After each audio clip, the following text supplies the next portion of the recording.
Assalamualaikum warahmatullahi wabarakatuh. Shalom, damai sejahtera, Om Swastiastu, Namo Buddhaya, salam kebajikan, rahayu untuk kita semua. Keajaiban selalu ada untuk kita yang optimis dan kreatif. Bertemu dengan saya kembali, Titi Rusyanti, calon guru penggerak Angkatan 4 Kabupaten Ogan Komering Ulu Timur, Provinsi Sumatera Selatan.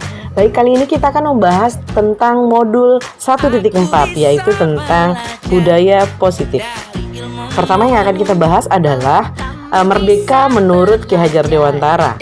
Ya, merdeka menurut Ki Hajar Dewantara itu, merdeka itu artinya tidak hanya terlepas dari perintah, akan tetapi juga cakap memerintah dari diri sendiri.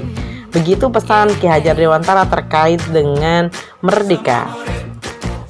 Berikutnya adalah tentang filosofi budaya positif atau ekosistem positif. Dari KHD kita memperoleh bahwa kita ambil contoh perbandingannya dengan hidup tumbuh-tumbuhan seorang petani. Dalam hakikatnya sama kewajibannya dengan seorang pendidik yang menanam padi misalnya, hanya dapat menuntun, memperbaiki kondisi tanah, memelihara tanaman padi, memberi pupuk dan air, membasmi ulat-ulat, jamur-jamur yang mengganggu hidup tanaman padi, dan yang lainnya. Dalam modul ini kita akan membahas tentang bagaimana perubahan paradigma stimulus respon lawan teori kontrol. Yang kedua ada arti disiplin dan 3 motivasi perilaku manusia. Ketiga adalah keyakinan kelas, hukuman, dan penghargaan. Berikutnya yang keempat, kebutuhan dasar manusia. Yang kelima, posisi kontrol. Dan yang terakhir adalah segitiga restitusi. Pembahasan pertama tentang perubahan paradigma. Kita lihat, kita menganalogikannya sebuah genggaman tangan, di mana dalam genggaman tangan tersebut adalah ada barang berharga.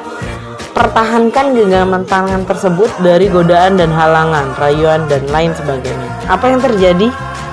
Demikianlah perubahan paradigma itu kita analogikan seperti genggaman tangan.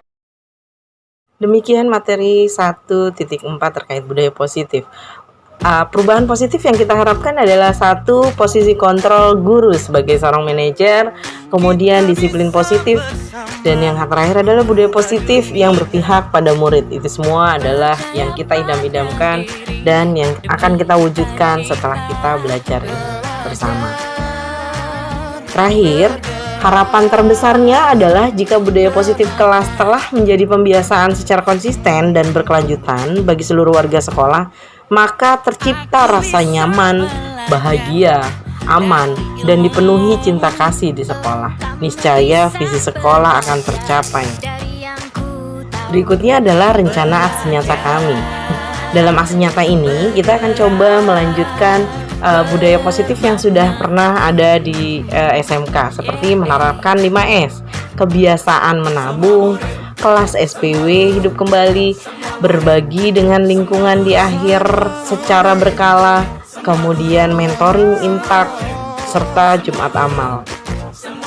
Kemudian yang rencana terbarunya adalah yang 1, penerapan keyakinan kelas. Jadi setiap kelas nanti akan punya standarisasi atau ketentuan yang sudah disepakati oleh bersama-sama guru dan peserta didiknya.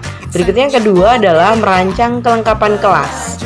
Diharapkan kelas menjadi nyaman, aman, dan bahagia isinya. Berikutnya yang ketiga adalah gerakan literasi sekolah atau Girlis. Nah, di sini konsepnya seperti apa? Pertama-tama kita akan membuat mading, dan langkah berikutnya adalah jika mading sudah tersusun dari setiap kelas, maka harapannya dapat terdokumentasikan dalam bentuk buku antologi bersama. Kemudian langkah aksi nyata rencana yang keempat adalah apel pelajar Pancasila.